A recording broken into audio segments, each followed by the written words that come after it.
नमस्कार। सबसे पहले नवरात्रि के इस पावन पर्व पर माँ शक्ति की उपासना और भक्ति का अवसर हमें सुख, शांति और समृद्धि प्रदान करे।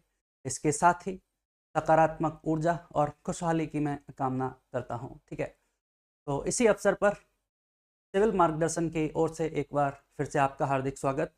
और जैसा कि आपको पता है, पिछली क्लासों में हम चैप्टर 6 इकोनॉमिक सर्वे तक कंप्लीट कर चुके हैं और आज हम नई शुरुआत करेंगे एक नया चैप्टर, जो कि चैप्टर नंबर 7 सतत विकास और आपके हरित विकास के ऊपर आधारित है।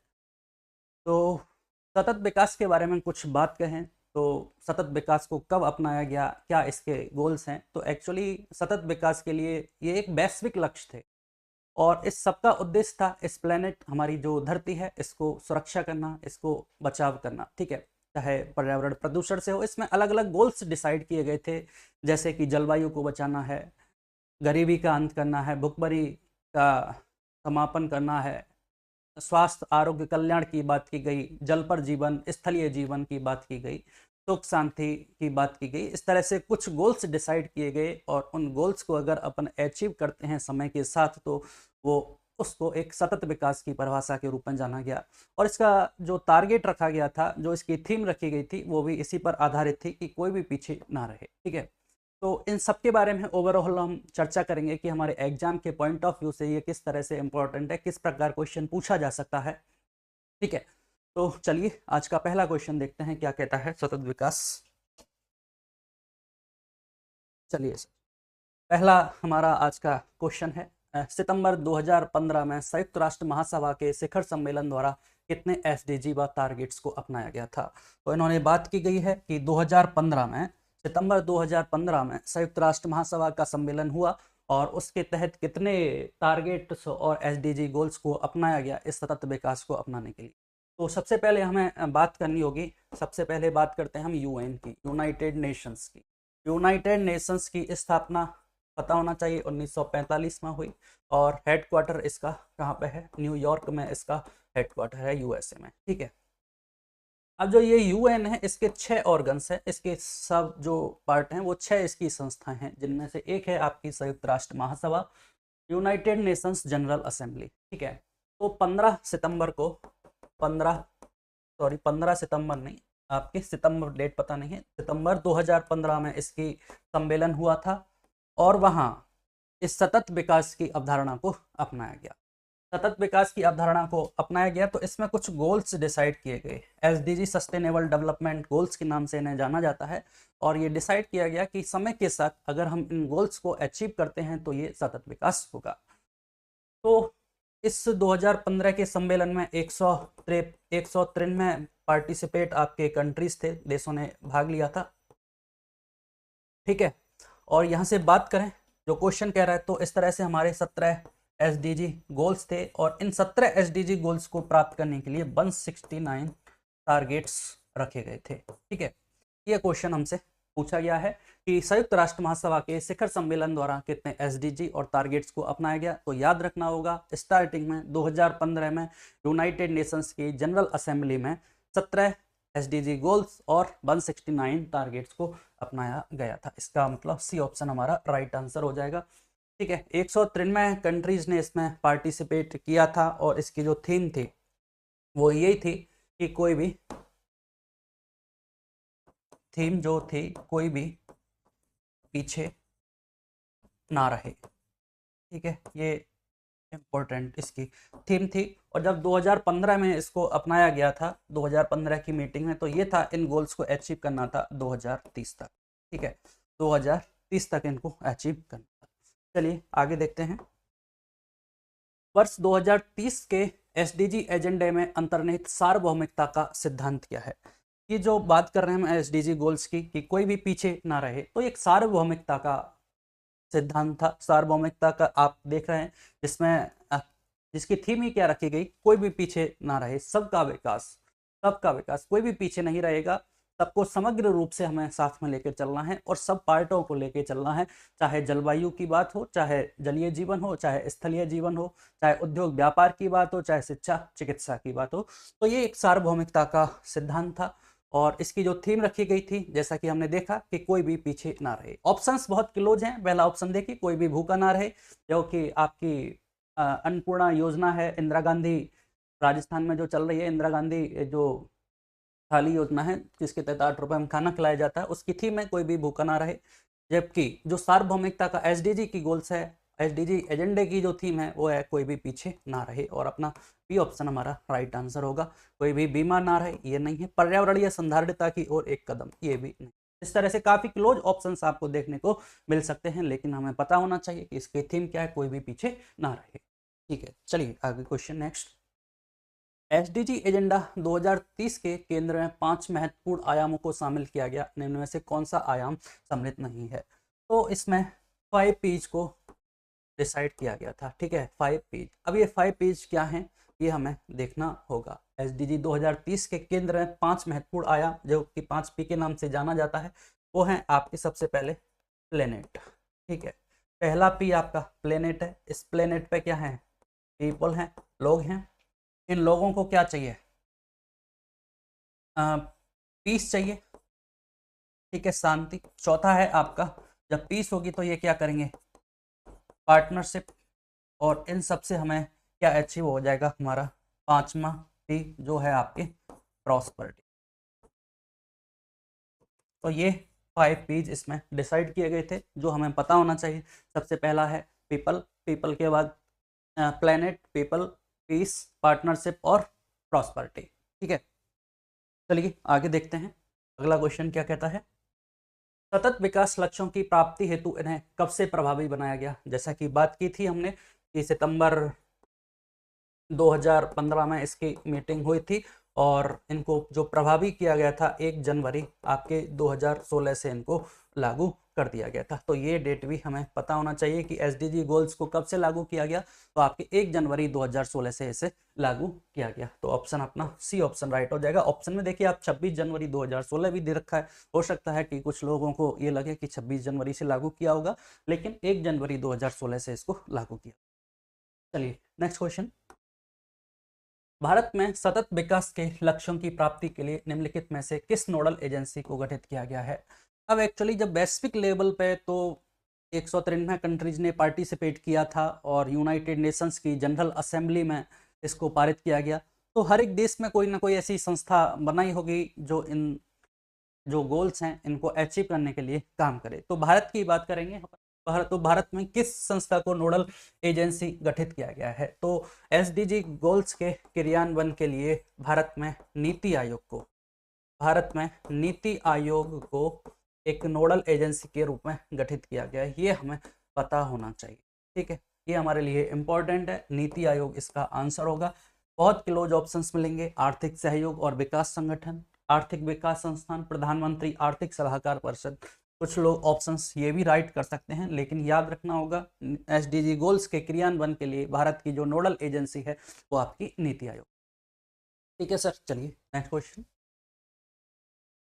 आर्थिक समीक्षा 2024-25 के अनुसार सतत विकास लक्ष्यों की प्रगति को मापने के लिए नेशनल इंडिकेटर फ्रेमवर्क में कितने संकेतकों को सम्मिलित किया गया है?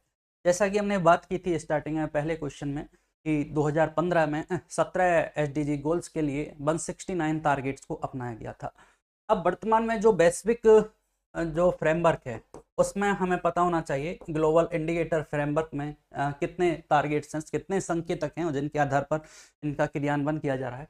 तो ग्लोबली तो ये है, इनकी संख्या है 248। ठीक है, लेकिन जब भारत की बात करें तो भारत में इनकी संख्या निर्धारित की गई 290 है। जो ग्लोबल इंडिकेटर फ्रेमवर्क के जो संकेतक हैं उनकी संख्या है आपके 248। लेकिन जब भारत की बात की गई इस प्रगति को मापने के लिए, भारत ने अपने कितने संकेतक बना ली? 290 संकेतक हैं वर्तमान में। तो ये 290 बी ऑप्शन हमारा राइट आंसर होगा। ठीक है, अब इसके आधार पर ये क्या है, रिपोर्ट जारी की जाती है, भारत की सतत विकास रिपोर्ट जारी की जाती है। उसमें अपन रैंकिंग देखेंगे क्या स्थिति रही है। देखिए अगला क्वेश्चन है, असुमेलित युग्म की पहचान करनी है। सूची 1 सूची 2 दे रखी है। अब इसमें से जैसे हमने बात की थी कुल 17 एसडीजी गोल्स थे, तो 17 की 17 हमें पता होना चाहिए कि कौन सा नंबर का एसडीजी गोल्स हैं हमारे। चाहे प्री के एग्जाम हो, कोई भी वनडे एग्जाम हो, चाहे आरएएस मेंस की बात करें, तो कहीं भी कोई भी आंसर राइटिंग में करते समय हमें इनका यूज करना है कि भाई एसडीजी गोल्स 3 नंबर को प्राप्त करने के लिए ये प्रावधान किए गए हैं, इस तरह से हम इसका यूज कर सकते हैं। तो ये हमें इनका नंबर पता होना चाहिए कि कौन सा नंबर। जैसे इसमें जलवायु कार्रवाई दिया आपने को, जैसे इसमें जलवायु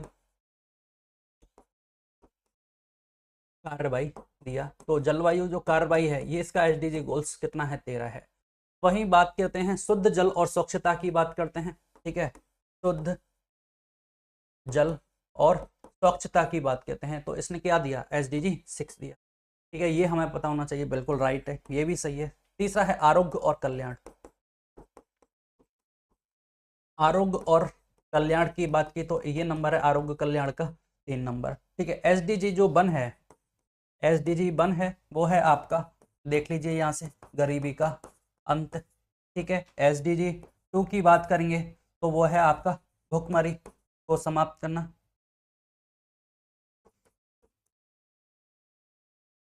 एसडीजी 3 की बात करें तो ये है आरोग्य और कल्याण, और जो एसडीजी 4 है वो आपके आधारित है गुणवत्तापूर्ण शिक्षा। तो 4 तो आपके ये सीक्वेंस से रहे, और आपका जो 5वां एसडीजी गोल्स है वो है लैंगिक समानता। लैंगिक समानता एसडीजी 5 है, और ये आपका गलत दे रखा है। असममिलितों की हमें पहचान करनी थी। एसडीजी 1 गरीबी का अंत, एसडीजी 2 भुखमरी को समाप्त करना, 3 है अपना आरोग्य और कल्याण, स्वास्थ्य के बारे में इसमें बात की गई, 4 है गुणवत्तापूर्ण शिक्षा, और एसडीजी 5 है लैंगिक समानता, और एसडीजी 6 की बात की गई जो कि शुद्ध जल के बारे में बात करता है। एसडीजी 7 की बात करें, 6 के बाद 7वां है आपका ऊर्जा पर आधारित है, तो स्वच्छ और किफायती, स्वच्छ और किफायती ऊर्जा, ये एसडीजी आपका 7 है, ठीक है। तो 17 में से हमने 7 की बात की, 7 के बाद आपके सामने है जलवायु कार्रवाई 13 है, ठीक है। यहाँ से आप 14 याद रखिए, 14 क्या है, 14 है आपका जलीय जीवन। एसडीजी 15 क्या है आपका स्थलीय जीवन, मतलब पृथ्वी पर जीवन कह सकते हैं, स्थल पर जीवन, पृथ्वी पर जीवन, इस तरह से स्थल पर जीवन कह सकते हैं।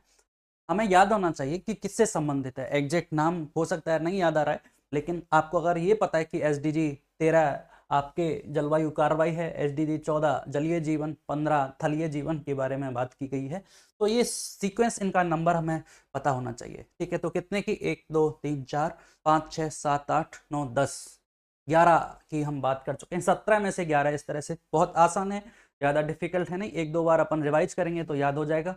पहला है गरीबी का अंत करना है, दूसरा भुखमरी, तीसरा स्वास्थ्य और कल्याण की बात की गई, आरोग्य और कल्याण की बात की गई, चौथा गुणवत्तापूर्ण शिक्षा की बात की गई। जब ये कुछ चीज़ें ऐसी बेसिक प्राप्ति होंगी तो हम 5वां लैंगिक समानता की बात करेंगे।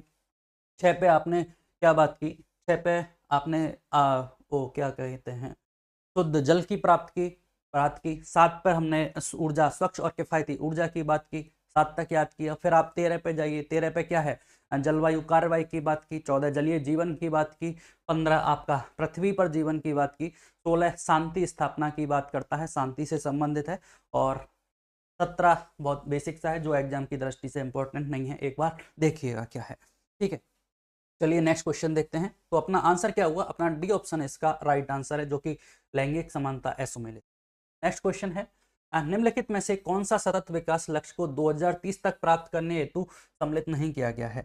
देखिए इस क्वेश्चन में पूछा गया सम्मिलित करवा के कि ये भी दे रखा है और ये दे रखा है, लेकिन यहाँ डायरेक्ट इन्होंने दे दिया कि इनमें से कौन सा नहीं है, नंबर नहीं दिया, डायरेक्ट दे दिया। वो नाम ही हमें भी, नाम भी याद होना चाहिए। जैसे भूमि पर जीवन, ये हमें पता है, ये तो है, ये एसडीजी कितना था, 15 था, ठीक है। उत्तरदायी आपका ये उद्योग, नवाचार और अवसंरचना है, ये एसडीजी आपका 9 हो गया।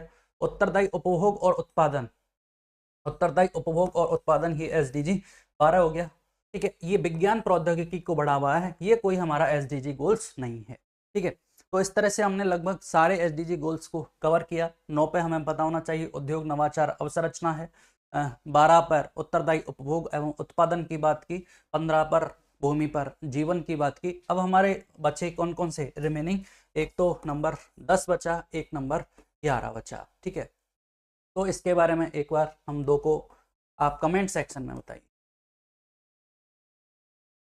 ठीक है, ये दो आपको कमेंट सेक्शन में बताना है, एक बार इनका रिवाइज करना, फिर अपन देखेंगे कि ये क्या है। चलिए next question, SDG India index के चौथे संस्करण 2023-24 के अनुसार भारत का समग्र स्कोर क्या है।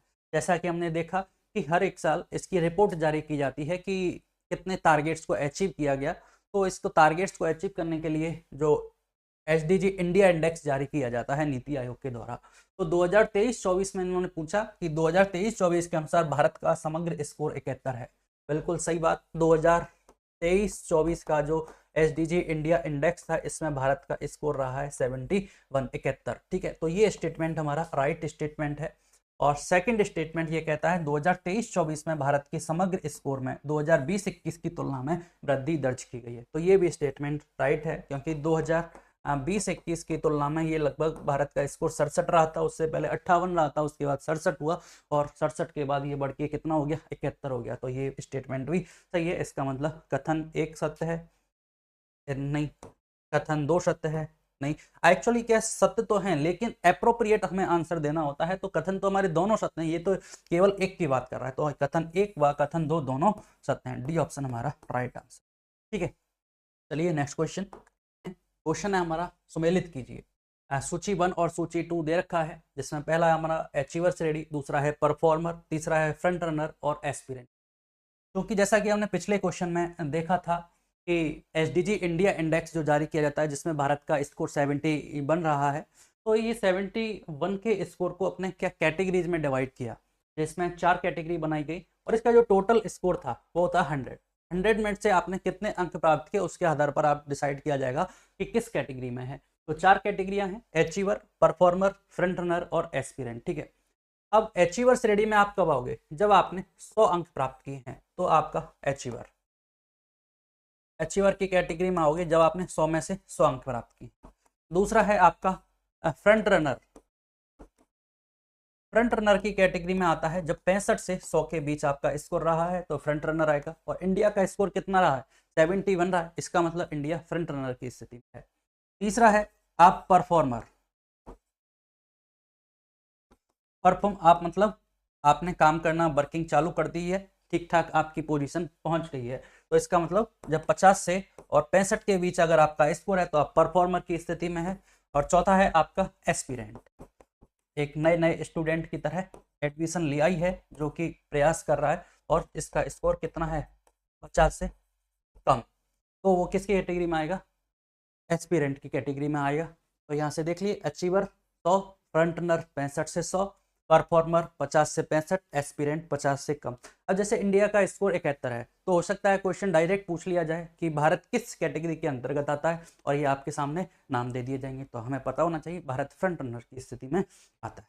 ठीक है, तो यह हमने चैप्टर 7 जो सतत और हरित विकास पर आधारित है इससे संबंधित 10 क्वेश्चंस को डिस्कस किया। 10 क्वेश्चन जो रिमेनिंग है इसके उनको अगली क्लास में डिस्कस करके, ठीक है, तो आज की क्लास यहाँ समाप्त करते हैं। धन्यवाद।